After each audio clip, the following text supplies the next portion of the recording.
So Denie, let's start with you basically summarizing your philosophy of the man that you are today. Really, the easiest way I can answer that is going back to the very early stages that I can remember of my life. I sort of, about 5 years of age, come aware that what I felt and what I could see was a little bit a wider spectrum than my siblings. But it really hit me when we moved farms. I grew up as a son of a immigrant from Central Europe, from Switzerland, and we were a rural dairy farm. And we moved farms in the share milking process, and my mother and father sent me off to a Catholic school for the first time. I was 9 years of age. And of course there you say the Lord's Prayer every day. And of course the teaching is that if we're good boys and girls, we'll go to this kingdom, this place called heaven eventually. Right. And there's a big focus on that in the Catholic school, being good boys and girls, which probably I wasn't. But anyhow, being young farm kids, we were fit and wild. But the Monsignor come to visit the school, which is a very huge event in the Catholic school program, and it only happens usually once in your life. And the Monsignor was there, and he was teaching us, and he was saying, we've got to be good boys and girls when we go to heaven. But every day before class, we had to recite the Lord's Prayer, which is really an old parable that goes back, predates almost biblical times. And the Lord's Prayer says, "Thy kingdom come, thy will be done on earth as it is in heaven." To me, as this young 9-year-old, I seen there was a cross-reference here, because the nuns were teaching us if we're good, we would go to this place called heaven. Right. And here's the Lord's Prayer says, "Thy kingdom come." This place is within us. So I got up as a little 9-year-old, sitting right at the front of this big gathering in the assembly hall, and put my hand up and asked the Monsignor, how come the nuns are teaching us that if we're good, we go to heaven when we die, but the Lord's Prayer, which we've got to say every start of every class, says, "Thy kingdom come." This man went red in his face, sweated, and couldn't answer that question to that 9-year-old. Yeah. That was a pivotal moment in my life where I started to question everything. My entire belief structure changed, and I realized within me as this 9-year-old kid, what adults were saying didn't make sense or logic or even a truth to me. Right, to your truth, to your To my instinct. truth, because I had all this stuff happening, and awareness, could see electromagnetic fields around other kids and that. And it was just, life was difficult for me because I couldn't, when I explain or tried to explain my reality to other people, especially to adults, I just got told, "Don't be so stupid." Well, they couldn't connect with what you were describing. Exactly, and so right through my childhood and into my teens, I was very reserved, because my world somehow was different. My brain functioned differently to, obviously, those around me, and it was only in later years, really, I developed this urge to search that truth, because I think it was probably high school time when I just started reading Einstein, I started reading Tesla, I started reading everything I could get from what I seen, these people that they were thinkers, they could see the world that I could see. And so that really started a lifetime of thinking outside the box, as it were, that my world was different, but I wanted to find my world and get some explanation to me to that, really that quantum physics world, that electromagnetic spectrum, that bubble that I lived in, that obviously was quite different to what other people get in. But as I moved into my 20s, I just buried myself in work in the real world. Went into engineering. Well, actually, my father got me a job in the bank. His Swiss brothers and that were in the banking system in Switzerland, and he wanted me to be the New Zealand banking connection. Banker, right? That didn't agree with me. I was too wild for that. So 18 months after that, I walked away from that, went into engineering, which I absolutely thrived in, loved it.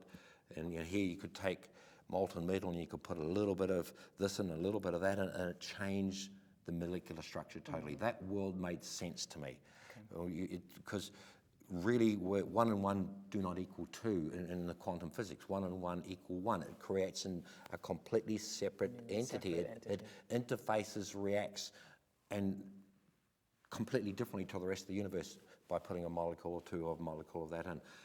I got that, and then after my engineering trade, I went back to dairy farming, and worked myself to death, basically, collapsed on the couch for 6 months, unable to work. I was just completely worn out, went through some hard times in New Zealand agriculture. And then I got into natural health when the doctors had me on puffers and told me my heart was failing and I'd better, retire and go on a disability. And a friend of a friend of a friend, I think it was about 3 times, 3 stages out from me, a farming friend, his mother-in-law was this, what I called woo-woo lady. Anyhow, she come visit me while I was lying on the couch and she did some touching on me, which now I know is just pretty basic kinesiology, but one of the things she did, one of the points she touched on my body, it was like a river of energy started flowing back into me. And for the first time in nearly a year, I felt alive. And I sat up and I said, what was that? Wow. And instantly in my head and in my soul, I got this urge to say, what was that? I have to understand that. Because none of the doctors could help me. All the medication I was on was doing nothing. It was making me feel worse. And this woman, who wasn't a doctor, but highly trained in natural health, pressed a couple of switch points on my body and turned the system back on. Wow. That was the second big opening. So that took me then from being a 500-cow dairy farmer in New Zealand, on top of the industry, into the natural health field. So that was your curiosity that that drove you, Oh, right? totally. It just fascinated me. This body, because I always knew it was not a chemical machine, it was an electromagnetic impulse-based system, and all of life is. And so in that process, I read about 3,000 books. I just for the next 4 years absorbed. I got qualifications in 7 different natural health fields, including very highly qualified kinesiologists and home botanical therapy. I did crystal therapy. I just absorbed everything outside the traditional medical field, but often related to the medical field. I got some very good friends as doctors, but it became a fascination to me. And then I started to use my hands because I always run hot. I like my wife used to tell me back on the farm days, my first wife, she said, Denie, you could kill somebody at 100 paces just by your energy. The heat that comes off of you. And it just this thing, and my daughter told me one day, she said, Dad, you walk into a room, and she said, you flood the room. And I said, what are you talking about? She said, you just fill it. And a strange lady came up to me one day and she said, you are huge. And I said, what are you talking about? She said, your energy is huge. I had no idea this was in me. All as I knew that my sensory perception had a wider spectrum. If you like, most people are on AM and I was running on FM. It was just like that. That's the way I can describe it. So then I went into the healing arts and... Yeah, how did you get from student to teacher? Is that what you were going to go to as far as you got into the healing arts? The lady who turned me on and got me on the path back to health again, vibrant health. Kinesiology? Yeah, using kinesiology. She took me under her wing and helped me and steered me, you got to do this class, you got to do this class, you got to go to this person. And she sent me all over the Southern Hemisphere to Australia and everybody to amazing people who were doing something, and some doctors who were using Vega test machines and electronic devices that wired up to me. And I went to Auckland City once, and she got me out there to this doctor who was really alternative, and he was way out, and he was using all the latest electronic test gear, and he wired me up my brainwave frequency, my electromagnetic fields, everything else, and I just blew up all his machinery. And after you short-circuited? 4 hours he tried to get readings, and he just looked at me and said, who the hell are you? Just go home and be a farmer, because you just off the scale in every way. And that was really hard. I was really disappointed, because I said, well, is there nobody that can help me understand me? Is there nobody can help me understand this energy? Because my hands used to burn. I've actually put my hands around a glass of water like that and heated it up and got steam coming out of it. I remember my brother had a tractor accident on the farm and smashed up his ankle, and I was working on his ankle, and he just jumped back and he says, what was that? Because he could feel the energy just pulsing into his body. So that really, then word got round in the farming area that I could, fix pain and things like that. And so the farmers used to come with me. Farmers got sore backs. We beat ourselves to death on the farm, really. And so it got to the stage that my kids got peeved because every night there was 3 or 4 farmers arrive at my house after milking in the evening, and of course the only place I had was the lounge, and I put up this massage table and put them on and put all their bones and muscles and everything back together and fixed all their pains, and the kids couldn't watch the television, so I opened up a little clinic in my local town. I was the local woo-woo guy. Right, you became the woo-woo. And within 3 years, I had doctors sending me patients and all sorts of things, and worked on New Zealand All Blacks, race car drivers, Davis Cup tennis players, and it got huge. And over the next 30 years, I basically run 1,000 clients a year through my clinic, just helping people get their bodies back again. One of the things that really affected me was I would never ever work on somebody unless I had a conscious understanding of what was happening with the energy. And that's why I spent so much time learning the bioenergy system of the body, because to me it's unintegrous. Somebody said, oh, I'm a healer, I can do something with you. I wanted to know, I wanted to see, I wanted to know what was happening in that cellular structure. One of the things I was always blessed with was this incredible intensity to focus.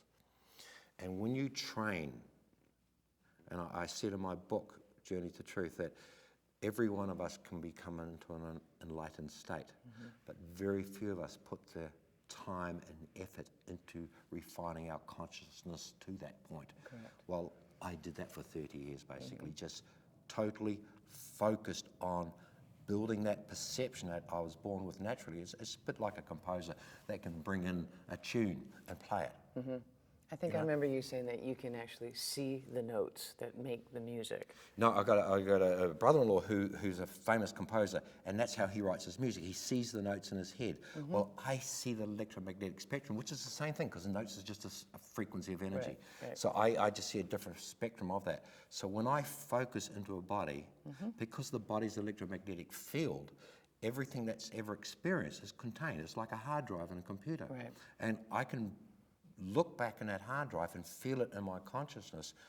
And many times, people come to me with pains and issues and that, and I can go back 10 years, 15 years and tell them which week that injury occurred. And it's just never wrong, because the information is contained in the energy field. Exactly what Einstein and Tesla would say, that this world is an electromagnetic field and energy never goes anywhere, it just changes form and frequency. Okay, so let's catch up with where you are today. Are you still practicing the healing arts? I mean, in your own way. You don't have a clinic anymore. No, I shut down the clinic about 9 years ago, but I still work, but I don't put myself out there anymore. I just work on the people that find me. I still get flown all over the world to put quite serious injuries back together and diseases and sicknesses. I have been accused of practicing medicine without a license, but I do not practice medicine, I practice wellness. Big difference. Assist the body to create its homeostasis, because the body's electromagnetic field, I understand that the circuitry of the body, it is no different than Chinese acupuncture. They had it figured out 20,000 years ago. Right. Probably got some help from some ETs, as they would say that in the ancient Chinese writing. That's where they got that knowledge from. And their understanding of the electromagnetic field of the body is 100% right. It is exactly right. And some of the top biophysicists will actually agree with that. So I work on the electrical field, which is outside the FDA's frame of reference. So we're getting away from medicine, but moving to wellness. Yeah, exactly. But today, to answer your question, as a result of that healing journey, I've seen many, many, many women, and it added up to about 5,000 girls with breast cancer. And it became a real thing to me. When we look at the degenerative diseases since the Second World War, there's a pattern that's taken place. Before the Second World War, which was the start of the pharmaceutical industry and the chemical world we live in now, there was very little degeneration. Right. Literally no Alzheimer's, literally no hormonal disruptions. Every woman got pregnant as soon as she wanted to. Right. No infertility problems. And very, very, very little cancers, and even less breast cancers. And moving forward, we can trace this, as the chemical industry spread around the world, we can trace the increase in these degenerative diseases, which are all chemical toxicity processes in the body, to my understanding and to a lot of other biophysicists. So I said, where is this coming from in women? because, men don't get much breast cancer. They're starting to, and that's another story. But where is this huge issue coming from? Well, as an agriculturalist, we developed, the pour-on drenches. You got to Say that again. The pour-on. Pour-on drenches. Okay. When you've got big herds of animals, they get stomach worms. So you got this big 2,000 to 3,000 pound cow, and you got to grab a hold of its neck and its head and poke a drench gun down its throat and squeeze the trigger. Lovely. Well, the cow goes like that with its head, and you go 20 feet Right, sure. owie. Yeah. So that was not a good thing. So we developed pour-on drench. There you pour the chemical-based compound on their back, and it goes through a 1/4 inch of leather, called a cowhide, into their blood, kills the stomach worm inside. And I just said, hang on a minute, those chemicals are all petrochemical based. We look at our cosmetics, they're the same petrochemical based chemicals. Right. Anything up to 80 million molecules. And your skin is this huge absorbable organ. Well, it's your largest organ. It's your It's a largest organ. And if we can get Right. those chemicals through a 1/4 inch of leather, Cowhide, cowhide, right. it'll go through this stuff just Like that. tickety-boo. Right. So I took all my cancer clients off all skincare products. Because I said, this is the single biggest reason for the chemical toxicity in a woman's body. Because when you put those molecules through into your blood can't do anything with it. It's not a burnt food particle, it's a toxin. So it pushes it to the extremities. In a young woman, it lays it out in the essential fatty acid tissues under the skin. And in a mature woman, it pushes it to the external organ and creates a jail. Just like we put bad people away in a jail, the body creates a jail and puts bad compounds away. And 10 years later, 15 years later, you've got your breast lump, and it breaks down into cancer.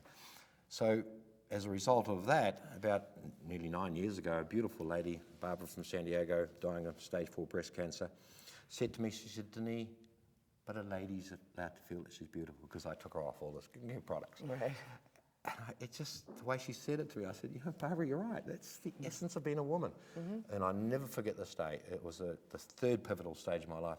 The 2 little tears rolled down her eyes. She looked straight at me. She said, Denie, why don't you make something that gives us beautiful skin that doesn't kill us? And that was Call to action. That was my third change of life. And so I started to investigate personal care products, mainly skin creams, and realised that this is the biggest destruction of women's health in human history, caused by the chemical-based skin creams. So reverting right back to my agriculture roots, because we grow up with babies, 500 babies every year. You have your own skincare company that is colostrum based. Let's talk about the skincare. Let's talk about the colostrum in the skincare. The colostrum skincare development started when my cancer client said to me, Denie, why don't you make something that gives us beautiful skin that won't kill us? So when I look at my life, my early farming career was the perfect grounding, because we have to know biology, we have to know what health is. And of course, we grow up with colostrum, the starter of life for the animals and all mammals, including us. Well, it's also an essential part of mother's breast milk Absolutely. when an infant is born, in all mammals, right? In all mammals. When we're born, we got 10 trillion cells that are not really fired up, and we've been living off our mother's body, and all of a sudden we come out in the world, and what did the universe, God, make for that start in life, that amazing boost in aliveness is colostrum. And that also is where we get our immune system from? That's where we It's build just our the whole immune basis, system. The probiotics, prebiotics. Probiotics. Not only that, it turns on the electrical circuitry, all the cells that we've been using. Now that we're out of the womb, it just ignites it. Okay. Exactly. It's like the generators, the powerhouse, and the hydro lake behind it. It's got everything wrapped up in that, and it turns on all the circuits, all the switches, and the entire electrical circuit. As well as the only known compound in the known universe that contains all of the nutrition that is required for that amazing 72-hour period that starts everything up. And so I just knew when Barbara said that to me, I have to make a skin cream based on the life-giving compound. And the only life-giving compound that I knew that was the world's most powerful life-giving substance was colostrum. And so that started a whole new part of my life. So then, going back to the farm to harvest the colostrum, where does the colostrum come from? New Zealand New Zealand is pretty unique. It's one of the few places in the world where we've got 4 million dairy cows, all calving in a seasonal basis. So they all calve in a very short period in the springtime, and they're all outdoor, natural grazed. So a very unique environment. Now, to understand that, you have to understand that since the Second World War, when the drug industry developed, the cell only accepts protein. So it's very hard to get a drug through a cell membrane. So the pills you've been taking have been wrapped up in casein or a milk protein, because the cell accepts protein. That's the only thing it does accept. So you fool the body, wrap the drug into a protein. So it opens up. And so it opens its little door and lets it through. So they've always been using New Zealand casein since the Second World War. So as the drugs got more powerful, the pharmaceutical industry basically said if you like, the tune of the drug is overpowering the tune of the protein, the casein. We need a stronger delivery system. And of course, the New Zealand dairy industry, which leads the world in dairy technology and science, said, well, there's only one step we can go, is that use pure colostrum. Well, have you got that? No, but the cows make it every year. There's a big surplus of it, because a calf only needs 5 litres a day and the cow makes 3 gallons of the stuff. So there's a big surplus. Well, can we get some of this? Well, we've never dried it. We don't know how to do that. So they put in a $5 million pilot plant in New Zealand and developed the world's first colostrum, dehydrated bioavailable colostrum. And when was this, like in the 70s? Or? No. That was only about 10 years ago. Really? It's a very, very new product. Wow. Because I knew most of the scientists in the industry still, and from New Zealand, my days in New Zealand, my brother's still a farmer on the home farm that we grew up on. I flew back to New Zealand and got a kilo of this stuff, this beautiful, beautiful powder, and put it in my suitcase and come back to the United States with it. And that's how I started developing my cream. It took me 8 years to get it right, and all my resources, but I could not give up. I've had another scientist say to me, he said, you know, their company spent $1.5 million trying to make a colostrum skin cream, and they gave up. And he holds that little bottle and says, how did you do this? Well, so how did you do this? I mean, I get from you that you're a very tenacious person and that you don't stop at a simple no, right? So here it was inside of me, yeah. So here you've got $5 million of work and history and sweat that's already gone into stabilizing colostrum in a usable form, and they can't crack that nut. What did you do differently? It's real quite funny. When we got the EU certification for us as a natural cream, the head of the European Cosmetic Directive Council said to me, he says, this is the first skin cream I can't re-engineer. And he said, you actually, what you say is in there and what it does actually works. He said, this is the first skin cream in 20 years that he's ever allowed his wife to use. Because he's a chemist, he knows how toxic this stuff is. How did I do it?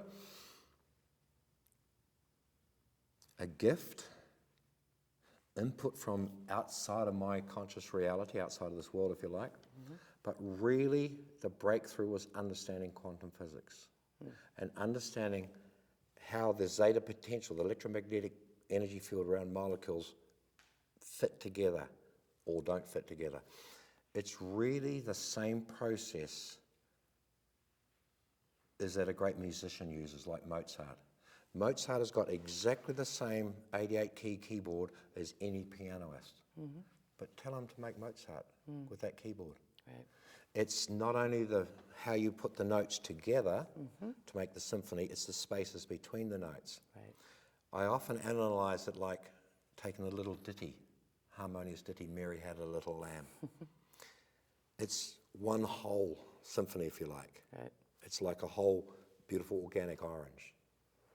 Take one note out of Mary Had a Little Lamb and tap it on the piano. Do you hear Mary Had a Little Lamb? No, you hear one isolated vibration. Taking something out of an orange or something out of a food and say, this is the active ingredient, the body knows what this is bollocks. The body, the cell recognizes the symphony, not the individual notes.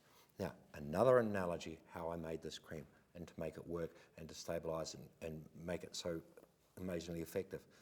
You've got the notes in Mary Had a Little Lamb. The way they put together and the spaces between them create harmony. It's a pleasant little tune. Now, without changing any of the ingredients, just mix up the order of delivery. Is it harmonious now? Yeah. No. It's an abomination of sound. Right. That's the secret. That's what I mean about quantum physics, understanding the electromagnetic fields and how they come together to create the symphony of life that the cell can recognize, the body can recognize. And that is one aspect that the entire chemical industry, the pharmaceutical industry, has missed. They do not get how important it is to get the electrical stacking, or what I call electrical construct, what I call electrically available and electrically formulated. It's not plug it into a plug-in. No, it's it the is symphony, putting it's the the energy. vibrational fields together to create a symphony that the body recognizes, because the body is an electromagnetic field. Right. That's So the biggest difference. now, I've been using your product for 7 years, 8 years possibly at this point, and now I know that it's 75% colostrum based. And when my friends ask me, and they say, "What do you use?" and I tell them the backstory, and I mention colostrum, right? They can't connect how colostrum comes from breast milk and how it gets into here to make a difference. What I want to know about now is what the other ingredients are that you add into this. On the front label, it says that 100% natural, 75% colostrum, 0% bull. That's the Denie personality coming through. So what are these natural ingredients, and what do we need to know as far as, this product versus the cacophony of ingredients available out there that people use? When I started looking at cosmetics to ascertain if I could recommend my cancer clients something to use, because the woman wanted to use skin creams, I was shocked to my core. When you get the ingredient list, and in Europe you have to have the INCI listing on all cosmetics, in America you don't, so you really We'll get don't into know more what's of in that them. later, right? And I luckily I become friends with a very highly respected chemist in Europe. In fact, he's one of the ex-head of one of the research departments of one of the biggest pharmaceutical companies in the world, one of the world's best chemists. And so I'd email him all these compounds that were in skin creams, and ask him, what is this? What is its root? Where did it come from? How is it manufactured? What's it based? And literally 99% of the time he come back, told me exactly where it come from. They're all petrochemical based, because that's where the chemical industry comes from. It's an extraction from crude oil and its derivatives. And I said, but all of these things contain the frequency, contain the memory of a carcinogen. He said, oh, yeah. I said, that's why we can follow the increase of cancer around the Western world in a direct same line as the chemical cosmetics spreads throughout the Western world since the Second World War. And those lines parallel each other when you put them on a graph. Right. It's phenomenal. Not only breast cancer and other forms of cancer, but Alzheimer's, learning difficulties, hormonal chaos. It's all electrically everything. connected. It's all chemical toxicity, and we can follow that.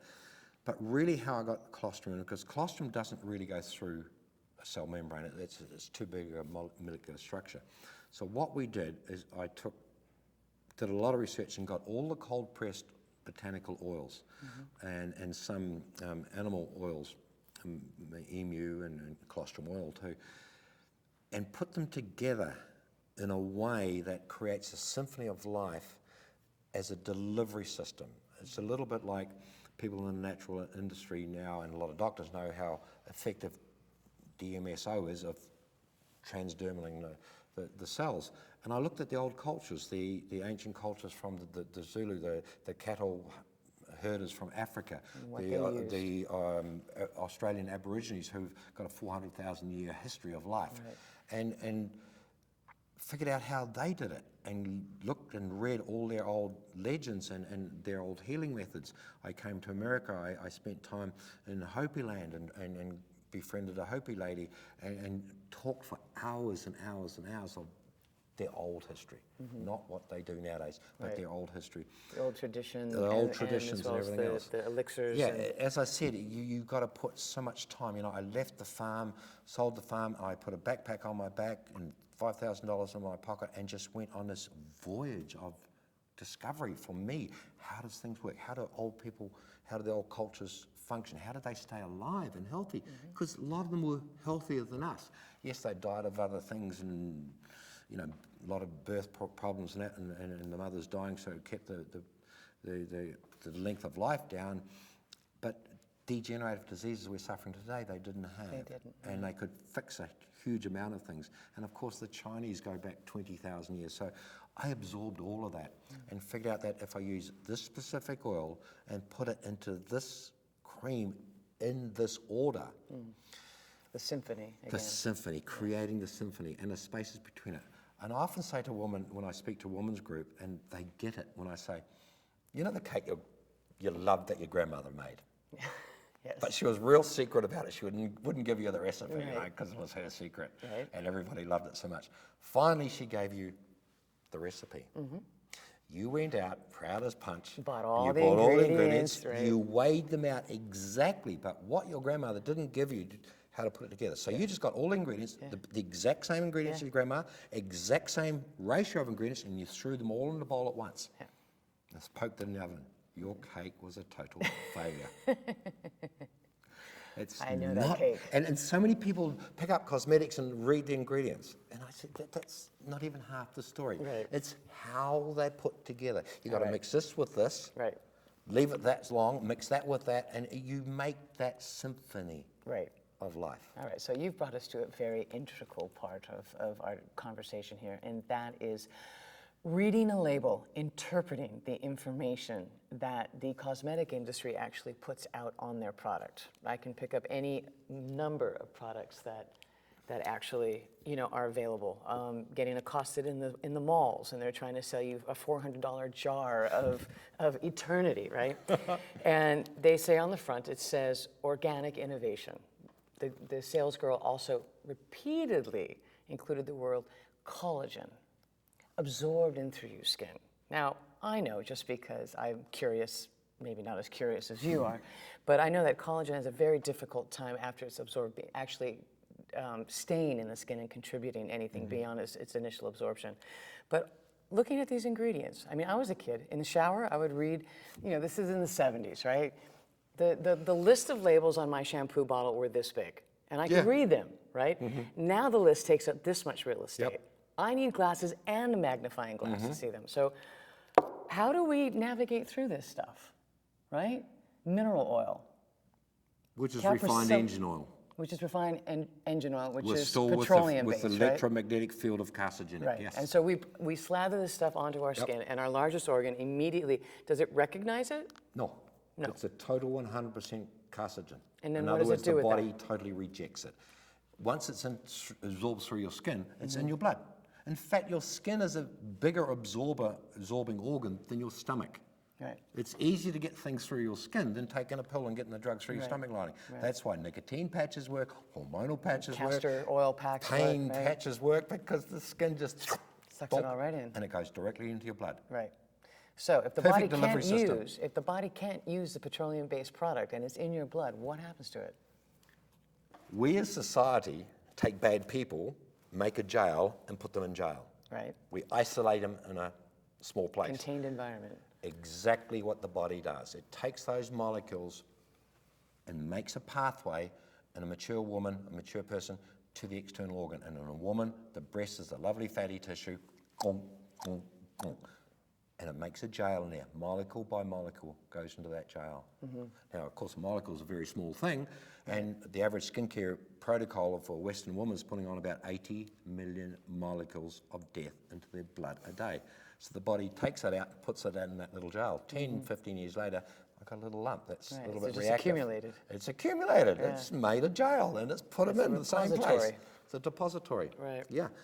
In the younger person, it puts it to the outside essential fatty acid layer under the skin, out of harm's way from all the life support organs. That in itself leads us to another story, that a young girl putting on her mother's skin creams, 80 million molecules of death. And why you can't read them, Right. I diverse here, is the pharmaceutical industry owns the governments, and they make everything be printed in Latin. Lesson meaning that it's So less the important. so you average can't- person doesn't know what it is. It becomes further confusion. Yes. Got it. Yes. Right. That's why that law was made. So it's all in Latin. On our box, I had great debates with the European The cream authorities. started I put, in Europe. by law, we have to put the Latin, but I also put the common name on every single box of our And this is for ingredient. the European, this is their requirements. Their laws are No, different they than have to have Latin. Everywhere in the world has to have okay. Latin. All But I also put the English common name. Okay, So I put it twice. okay.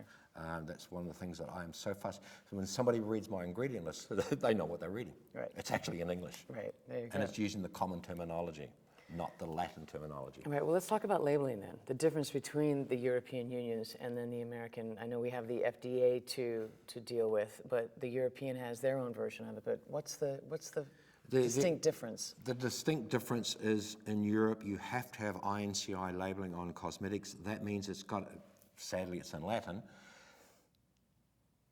but it's got to be the exact ingredient list in descending order of concentration. Okay. Every single ingredient has to be Every included. single ingredient has to be there. And by the way, they have banned over 2,500 chemicals into personal care products that are still allowed in the United States of America. How many has the U.S. banned? And it's 8, I believe. I can be corrected to be wrong there. But it's yeah. yeah, big difference. A huge difference. Yeah. And there's no legalese that you have to use the INCI ingredient list, so they can almost put anything they like on the label. Who's this, the Europeans? No, the Americans. What And does they don't have to put INCI stand for? International, basically in English, the International European Cosmetic Council Directives. Okay. It's an organisation that's a governing government body. EU organisation body that controls how things are labelled. Do they have outside watchdogs overseeing this stuff, or they don't need it? No, they don't need it. You Yeah. cannot market it until you get their approval. Right. And it took me 9 months to get our approval. That's great. They look 9 at months seems a little short in the. they look at everything. Everything, Every single. They don't even believe the documentation. Say if you buy some oil from an American company and you get the MSDS sheet, the specification for it, and you send them off with the PIF file, they don't even believe that sheet. They will go back to the company and say, prove what you've signed off on. Right. It is, yeah. So- They have a huge mistrust, especially when you get something approved as a natural cosmetic. They really look at that. Because it says natural? Well, you've got to understand, all the Western world's governments are really controlled by the pharmaceutical industry, so they make it hard to get Right. the natural claims, because they'd rather you use chemicals because it causes more disease. Well, I walk into the supermarket and every day, everything now says natural this, natural that. And explain the U.S. approach to labeling. There is none. Just like the one you picked up and showed me, organic, it didn't say organic. Right, it had no Latin on there. It said organic, what did it say, It organic? was on this one. Didn't Organic actually, innovation. yes, organic Yes. innovation. What does that mean, right? Nothing, of course. People see the word organic and say, well, got to be good. Right. But they're actually not claiming that it's organic. Right. They said organic innovation. What the hell does that mean? What does that mean? Nothing. Right. And here, Doesn't even mean anything in a court of law. So you see how they trap people by wordsmithing. And when you look at that ingredient list, it is, I can recognize 4 carcinogens in there for a start. well, I just remember the sales girl kept going on and on about collagen, and I don't see anything back here. Granted, I need a magnifying glass to see if it's actually there, but No, it's Anyway. just not there. I say to people, you put this on your skin, it goes into your blood. They probably don't believe me. I say, okay, eat it. They say, hell no. Would you eat this? No. Come on, as a woman? no. Anything that causes my skin to puff up and react immediately, there you go. But that's your credo. Would you eat it? Absolutely. You can eat it. Yes. Right? And you should. I remember my grandmother telling me, and probably most grandmothers told every woman, don't put anything on your skin that That you you can't wouldn't eat. eat. Exactly. And we've forgotten We've come so grandma's far away knowledge. from that, So exactly. far away. Right. So far away. Right. Our food is It's unrecognizable sometimes. look, the bubble we live in called Earth, everything about that has changed in the last 70 years, 100 years. Let's face it, 100 years ago, we barely had a radio. This bubble of electromagnetic stuff that we live in was nature, was trees, was water, was earth, was dirt, and here we are as this developed species. Right. In the last 70 years, pretty much, we have changed that entire electromagnetic soup we live in. We have got radar, we have got cell phones, we have got television, we've got radio waves. You know, right now there's probably 100,000 cell Just phone passing right frequencies through going us. through Right. my electromagnetic field. Right. We have changed the entire soup bowl that we live in. Right. And nobody's thought about it. Americans say, you know, some of these chemicals haven't been proved safe, or they're benign on themselves, but nobody's ever taken this group of chemicals, mixed them up, and all petrochemicals are hormonal mimickers or upset the hormonal balance in the body. You put all these together and put them into your blood. What happens to your hormones? Right. And yet your hormones completely and utterly control your life. It's your How you circuit feel, board. everything. Yeah. Yeah, your whole endocrine system. That's your total mother circuit board of your body. Multiply that with the change of our electromagnetic soup, we are getting destroyed. Bombarded, Now, this book was written 20 years ago. It should have caused a revolution in the world, and it just didn't, because the media ignores it. It's called Our Stolen Future. That wraps up everything I've been saying. And when I read that book, I said, oh my God, somebody else gets it, somebody else sees it. And these are scientists who did the investigation. We have a foreword by Vice President Gore. Underneath, are we threatening our fertility, intelligence, and survival? A scientific detective story. Exactly. So this is backed up with scientific Yes, evidence and yes. study? And when I read that, I said, oh my God, somebody else gets it. And I love this quote here. Just as Rachel Carson's writing stirred the public of the 60s, this new book should bring on a revolt against chemical pollution. And this was written 20 years ago? Yeah, 1997, I believe. So what happened to the revolution? I have been screaming for 30 years, wake up, Right. people. Right. We are destroying the very essence of our life. And the biggest destruction to women's health is their chemical cosmetics. Now, the term xenohormone is a new term that I've become aware of in the last couple of years. Explain that role in the chemical soup and how it impacts our endocrine system. Well, the endocrine system runs your body, and that term is basically encapsulate what happens when you put chemicals into the body, particularly petrochemicals, which all chemical come from, how it distorts those behavior of those hormones and the triggers for the hormones, because it's not only the hormonal balance of your body, it's the triggering of the release and withdrawing of those hormones on a 24-hour period, and through your menstrual periods and everything else. If you like, and this book explains it, what I've been screaming about for 30 years with women's cosmetics, that we're destroying the breeding capacity of the next generation. Now, we know that from agriculture science. They actually give the science here in this book, and I give it in my books as well, that when a young girl, when a 12, 13-year-old, even go back to a 10-year-old, grabs a hold of a mother's skin cream. Right. Oh, my God, so like beautiful. Oh, I got soft skin. Lovely. Great. 80 million molecules, death gone into her body. That young body pushes it out to the central fatty acid reserves under the skin. Okay, she keeps using it, whatever. She grows up into her 20s, becomes a mum, gets pregnant. When that fetus, when the sperm hits the egg and life starts, you can have an X and Y chromosome for a male and female body, but hormonally, sad guys, but it's true, we're all women. Right. Every one of us, we're 100% woman hormonal base, because that's the basis of life. In vitro, in the first trimester, it takes a series of electrical triggers that change our hormonal base to male. However, when in the first trimester that fetus is not living on the food the mother eats, it is living on the essential fatty acid reserves of the mother. The EFAs that are stored in the soft tissue, right? Right where the toxic waste dump is from all the chemicals that girl put on as a young teenager. Right. One molecule of that chemical getting through into that fetus can short circuit, if you like, that's the easiest way to describe it, that hormonal trigger to convert from female to male. Okay.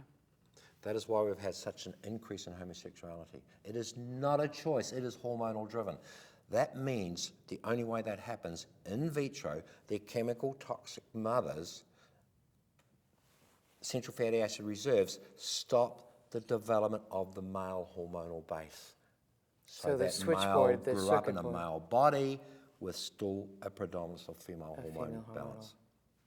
Very interesting. There's your homosexuality. Not only that, that hormonal chaos that's caused by those chemicals that were in the mother's body from the chemical skin cream she used as a teenager cause serious reduction in the male sperm count. That is something that I read a lot about these days, that not only in male sperm count, but in animals as well, right? Across the board. And they're not using skincare products. Yeah, but the polluted environment, getting the chemicals, the sprays, and everything, fertilization, pesticides, just crazy, crazy world we live in. Right. In New Zealand agriculture, because we've got this huge, big dairy industry, biggest dairy exported country in the world, and 65% of the wealth of the country is export, so we have to look after nature. So, and we have to get 4 million dairy cows pregnant every year. It's a priority. Right. So we've monitored the sperm count of our bulls in the bull proving scheme for the artificial breeding system since 1972, and we keep it plus or minus 3%. That's the parameters that nature works in. Okay. Since 1972, the average male sperm count in the United States of America has dropped 75%. I love talking to a group of men in this country, and I do a lot of it, and I stand up and I say, not one of you guys are half the men your grandfathers were. It shocks them to the core. Sure. There was one high school in Western Washington a few years ago, 15 to 18-year-olds, they should be virality plus, they should be just so full of testosterone and sperm count. It's not funny at that age. And over 50% of them could have actually been reclassified as infertile. Their sperm counts were so low. 18-year-olds? Yeah. That's insane. Yeah. That's frightening. It's frightening. So this book was so right. What I've written 30 years ago and what I've been preaching for 30 years, we are destroying the basis of life. This is what you wrote chemical toxicity. 30 years ago. Yeah. Electrical nutrition.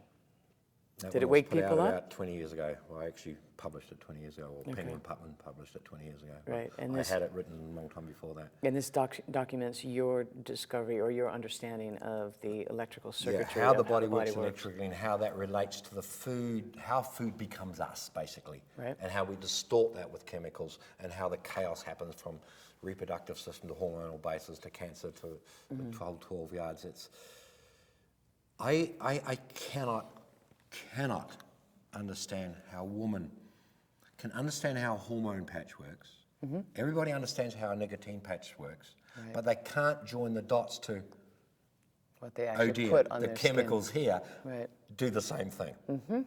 And what is that going to do to this very finely tuned body? All right, so and we're living with the chaos, and nobody's talking about it.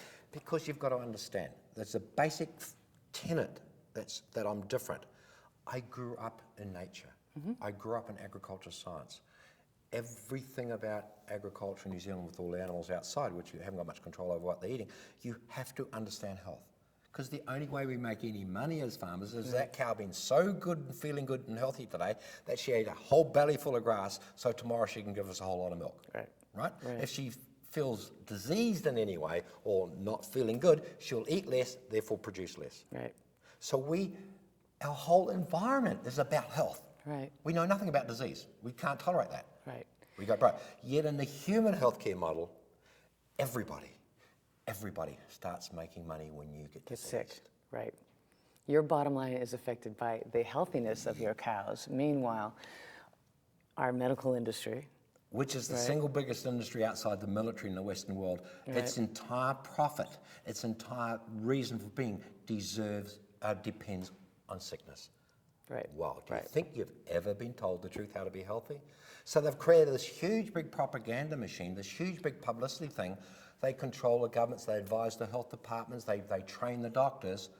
The whole system, we are helping you, while underneath they're feeding you the very compounds that create the disease, so then you spend more money and go to them for the help. What a perfect business. You create the problem and then you give the fix to the problem.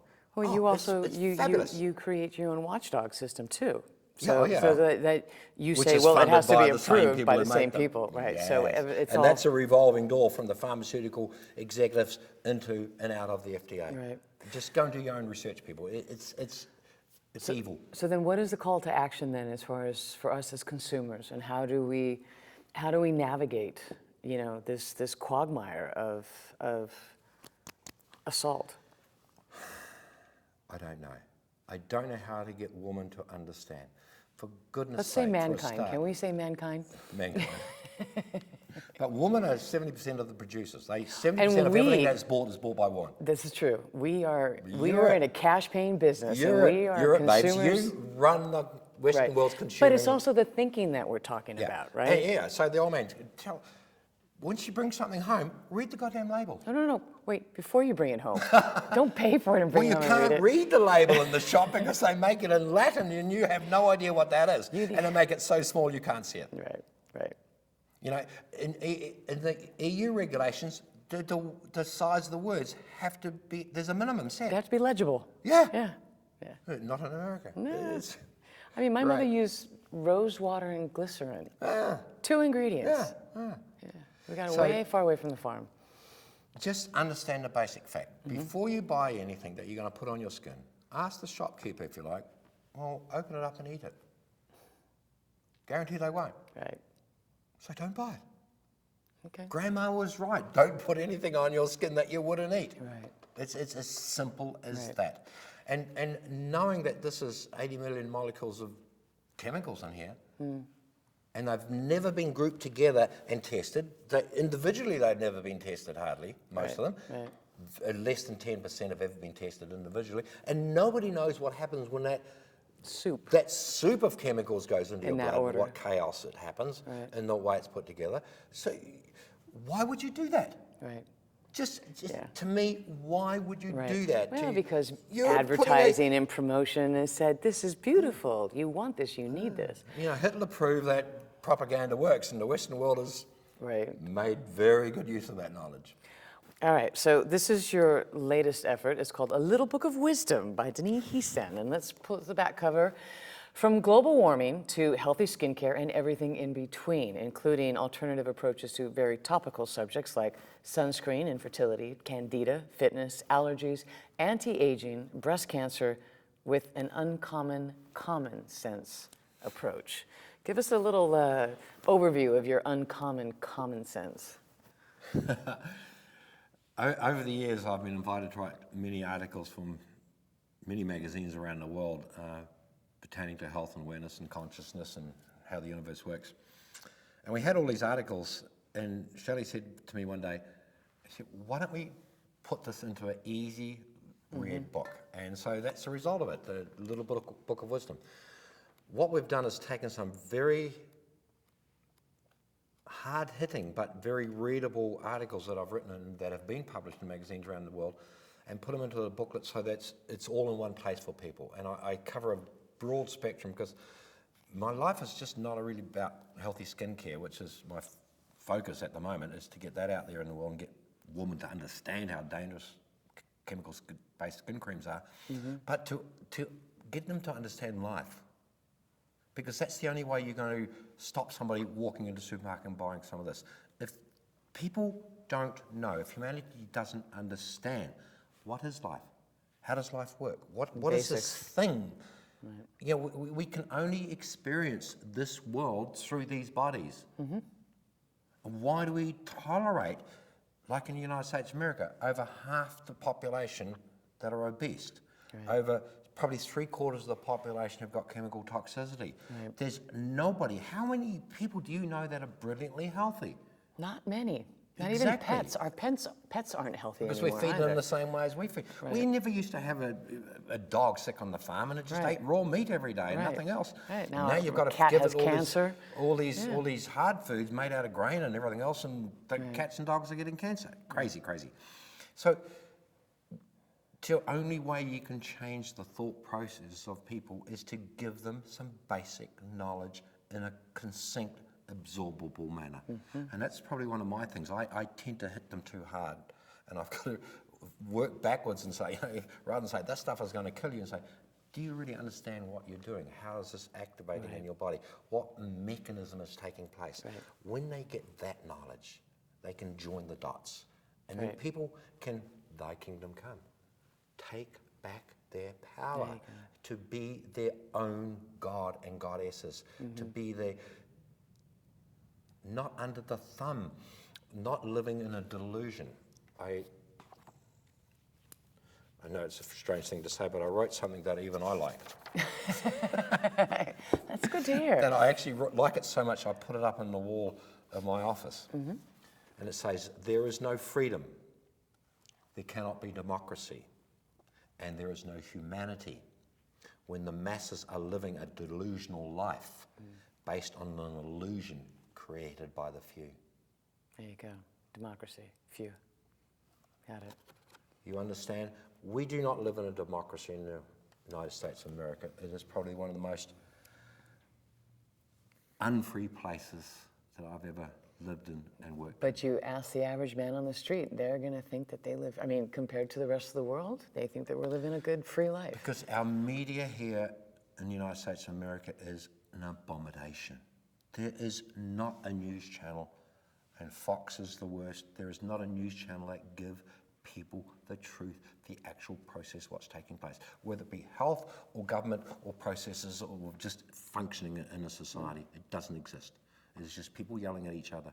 It's your whole structure. And I've been here for 20 years. This is my adopted country. This is where I choose to be.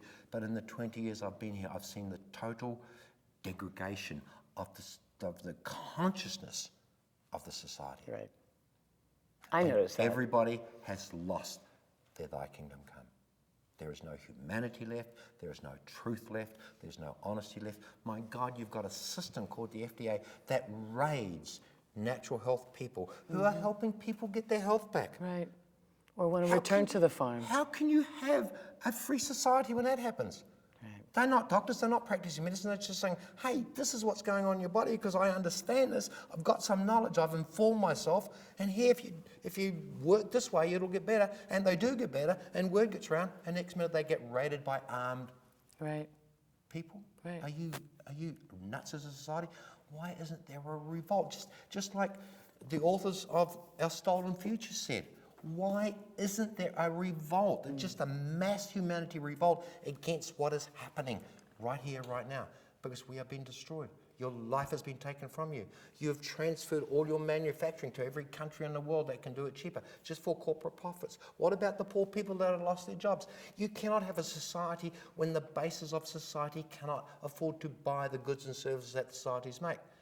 But if you get it made somewhere else at quarter the price, at a fraction of the quality, import it, run yourself broke in the process, and have these masses of unemployment, you haven't got an economy anymore. The corporates are making the money, but nobody else. So your economy collapses. That's basic economics 101. So all of those things I address. I was just, it's a curse sometimes, but I was somehow blessed with this ability that my brain stayed alive. I can see the big picture. And I've been screaming that for 30 years or more, 40 years. I've challenged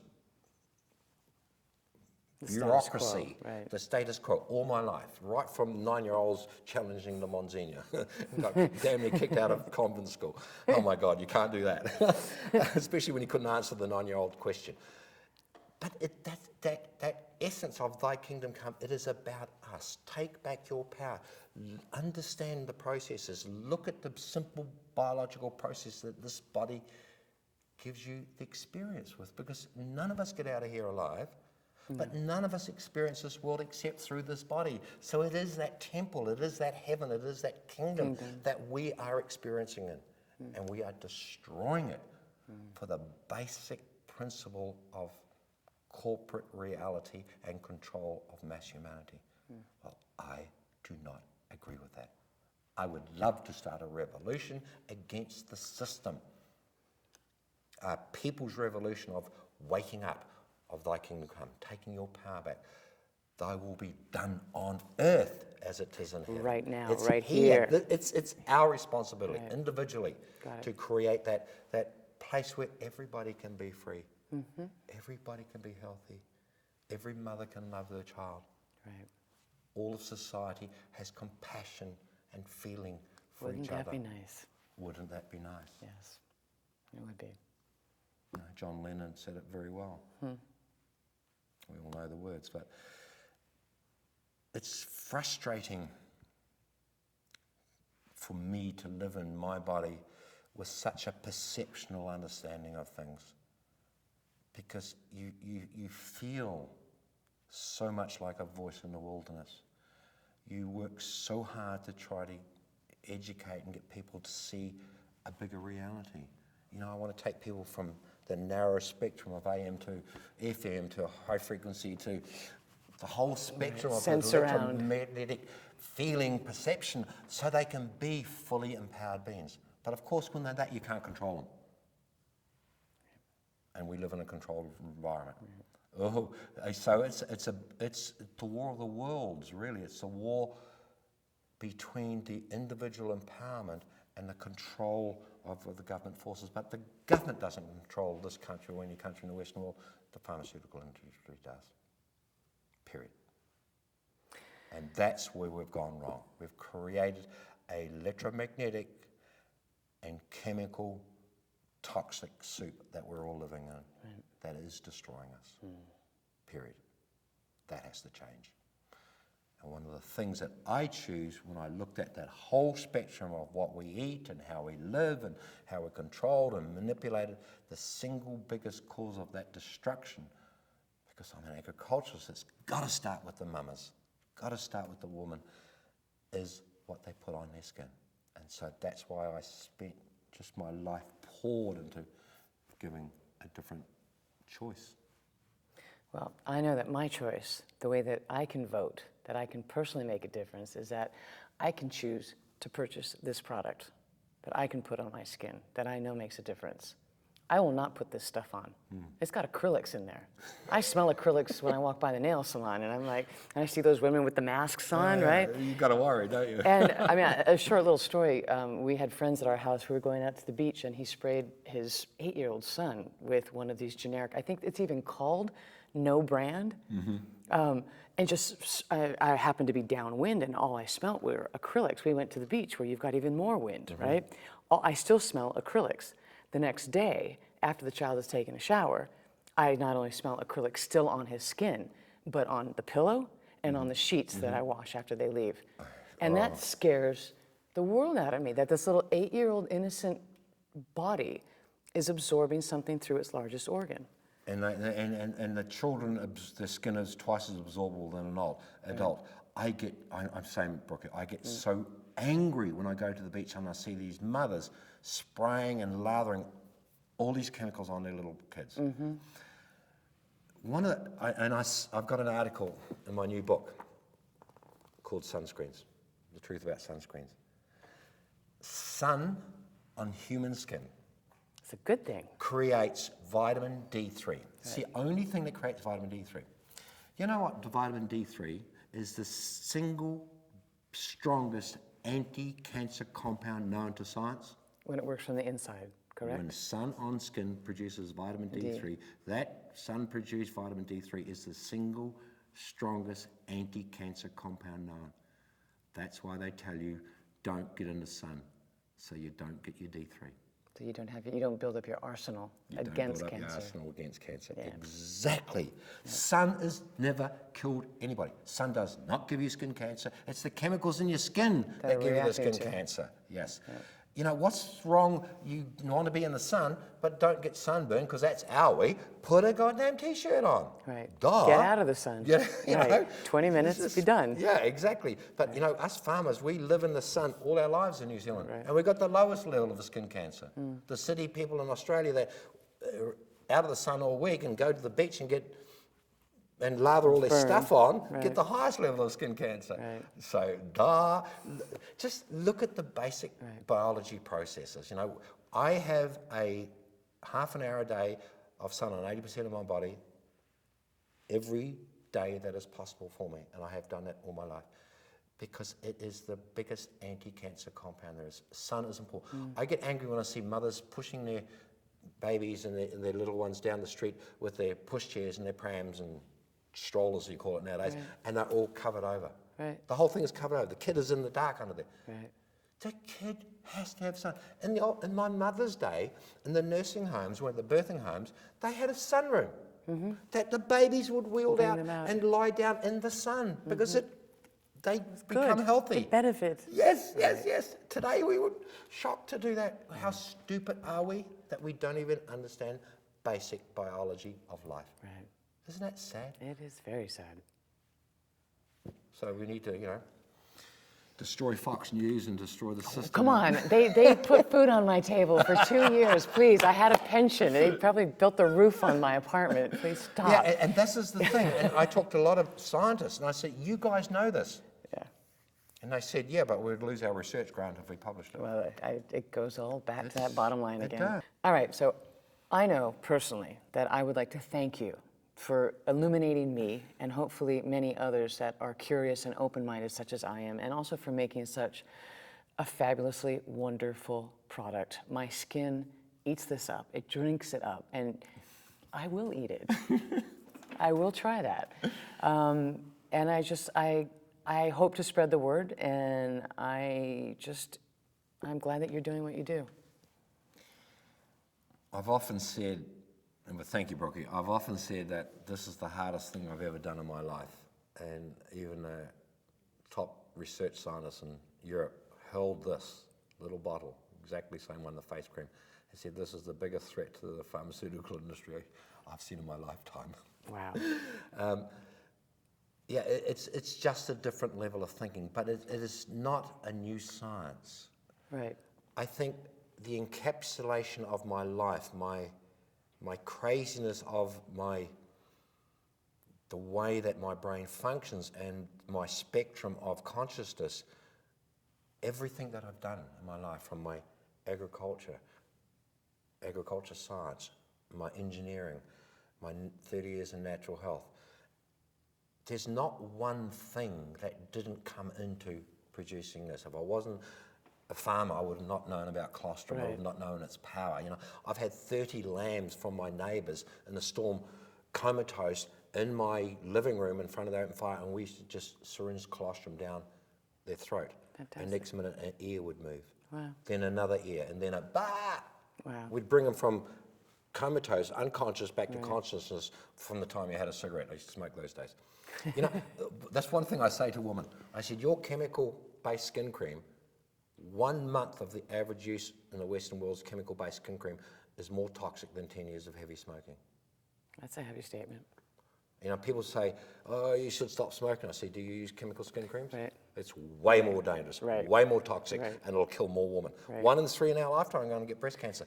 My vision is just to spread a word, a consciousness for people to wake up. Don't listen to what's out there. Thy kingdom come. Be responsible for you. Learn some basic biology. Understand things. Read labels. Type it into Google. You've got this thing called the internet. I grew up with a pencil, my God, and now I've got to push buttons and push things where there's no buttons and things happen. Ooh. And I'm an old fart. But the world has changed. And unless we change with it, unless we take our knowledge back and empower this body, and we have zombieized the nation. Right. Everybody's numbed down. I get, they're slow thinkers, they're slow talkers, everything is just follow the leader. Where's the passion for life again? Where's the passion for being an individual? Where's the passion just to breathe, for God's sakes? People say, oh, Denie, you're frustrated, you're always a million mile an hour. Well, yeah, because I'm alive. This thing works. This is passion. The synopsis function. But the average American, that is not happening so much anymore. Right. So let's wake up. Let's wake up. Let's energize. Let's be Let's passionate, energize. and let's go inward rather than taking inwards. everything. Yes. Okay.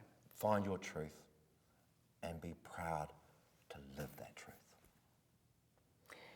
And with that, people, we are out. Beautiful. That was great.